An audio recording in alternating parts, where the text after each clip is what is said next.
एक रात पूरी बस्ती गायब हो गई। 83 घर, 1500 लोग, ना कोई चीख, ना कोई खून, ना कोई निशान, सिर्फ रेत में दबी यादें। और सबसे डरावनी बात, आज तक कोई नहीं जानता क्यों। यह है कुलधरा, राजस्थान के जैसलमेर से कुछ दूर। एक ऐसा गांव जहां वक्त ने सांस लेना छोड़ दिया है।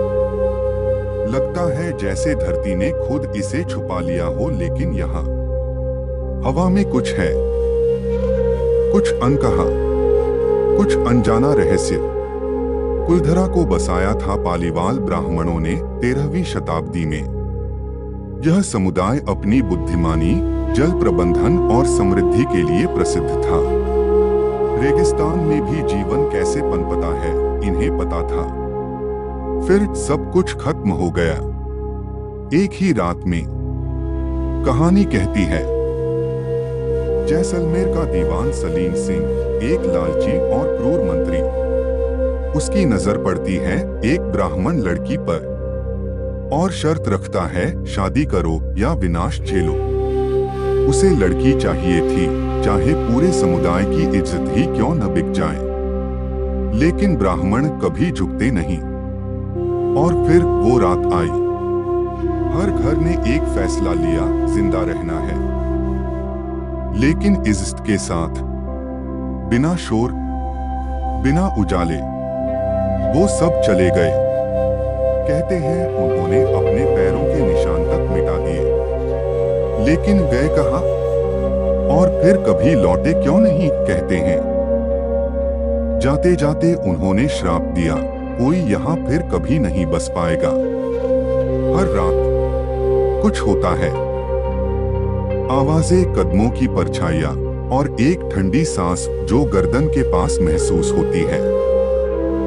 2001 में इसे हेरिटेज साइट घोषित किया गया। पैरानॉर्मल एक्सपर्ट्स ने अजीबोगरीब ऑडियो सिग्नल रिकॉर्ड किए हैं। कुछ इतिहासकार कहते हैं ये कोई श्राप नहीं था, ये तो मजबूरी थी। बढ़ते टैक्स, पानी की कमी और दीवान के अत्याचार ने इन्हें भागने पर मजबूर कर दिया। शायद जिसे हम श्राप कहते हैं, वो असल में एक संगठित पलायन था। क्या हम अपनी शर्म को छिपाने के लिए एक डरावनी कहानी बना बैठे?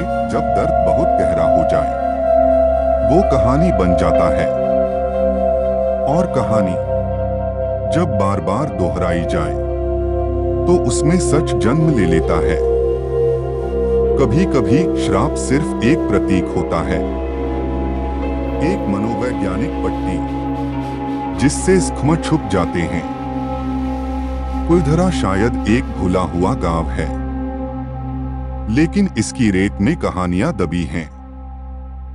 और जब भी रात ज्यादा खामोश हो, बस सुन लेना, शायद कुलधरा तुमसे बात करना चाहे। अगर आपको ऐसी कहानियां पसंद हैं, जहां सच्चाई और डर एक ही सिक्के के दो पहलू हैं, तो सब्सक्राइब करो ड्रॉप्स ऑफ इंक को। यहाँ हर कहानी एक अनसुना सच होती है।